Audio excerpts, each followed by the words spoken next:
What happened with Frank Martin? He's a straight bitch. I never seen nobody more bitch made than Frank Martin. Frank Martin is the most bitch in the world. Like, I done DM'd this. Mind you, I would never had that thought if I didn't have a DM conversation with. I talked to this on the DMs. I explained this man, look, this is how much money the fight is. Me and you're not that big of a name, bro. You don't bring nothing to the table. I'm the name. Yeah. So this how much the fight is worth. This man sat there in the DMs after I told him, look, I'm getting this much, you get this much. He tried to act like it wasn't 25%, but it is. He wanted 50-50. 50-50 or he's not fighting me. And it don't make sense. That don't make sense to me. Like, why would I fight Frank Martin? He never won a title. He never been in he never done nothing in the sport of boxing. Dante's Boxing Nation, what's going on, guys?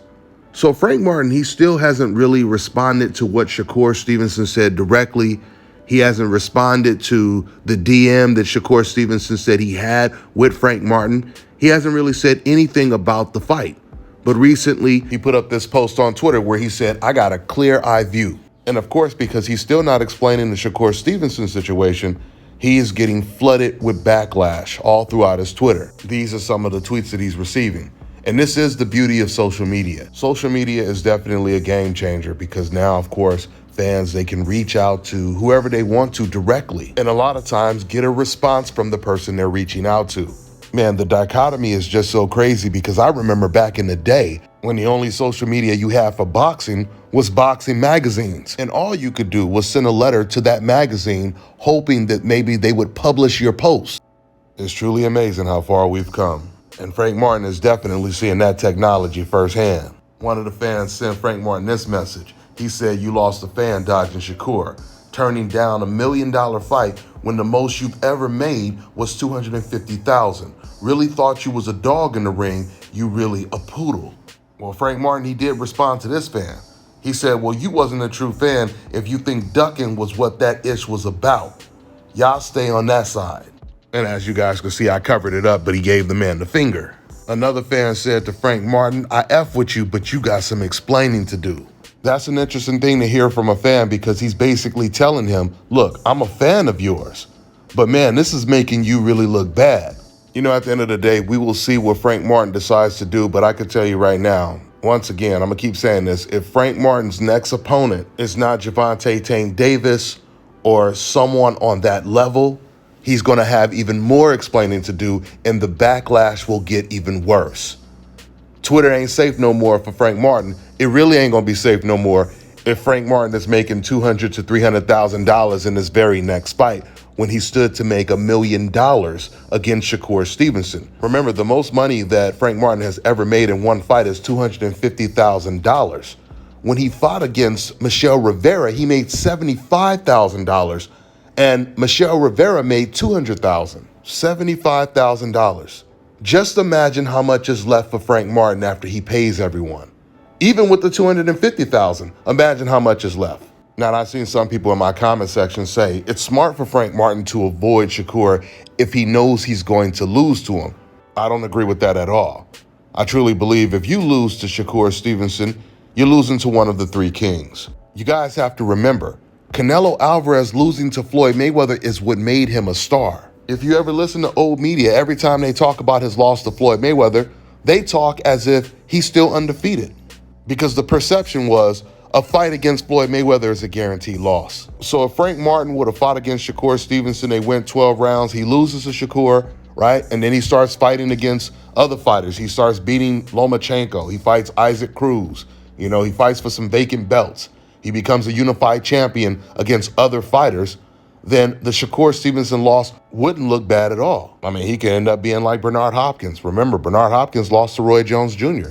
and still end up becoming pound for pound #1, the best fighter in the world later on in his career. And that was before he avenged the loss to Roy. So yeah, I look forward to finding out if Frank Martin is going to surprise everyone and he really does have a bigger name opponent available.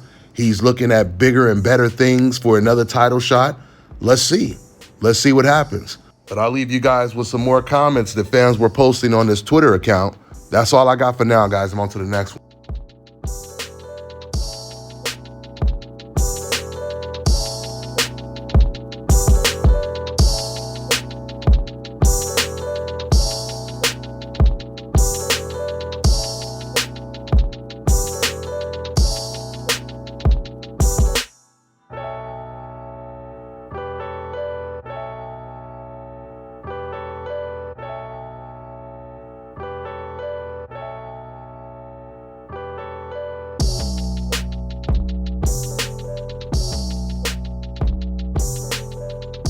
right, now check this out, guys. If you're looking to repair eczema scars, burns and bruises, dark spots and blemishes, fever blisters, diabetic ulcers, this right here is the perfect product for you guys. It's called LO Decay Face and Body Oil. Athletes and top-ranking boxers, they're also using it after training to reduce swelling, inflammation, and to ease the pain. So get yours today. Go to lodecay.com, like them on Facebook, and follow them on Instagram. Let me tell you guys about Issa Israel Law Firm. It is a full-service legal practice based in Denver, Colorado, an emerging hub for combat sports and high-altitude training. If you're a fighter inside or outside of the ring and you need a law firm you can trust to fight for you, visit thefighterfirm.com or email help@iilawfirm.com. Legal representation is usually limited to plaintiffs or defendants in Colorado, but iFirm can help anyone in the world with trademarking their business name, logos, and U.S. immigration issues. This brother has been my attorney for a while and helped guide me through all kinds of business and civil issues. So make sure you guys go to thefighterfirm.com.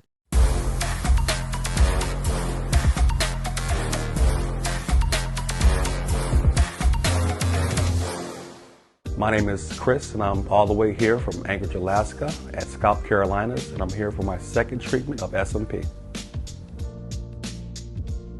Well, I was sitting at home one day and going over my Facebook page, and they have different, like advertisements popping up, and I saw one for SMP, and I saw some pictures of some guys, before and after, and I was looking at that, and it caught my attention, so I Googled it.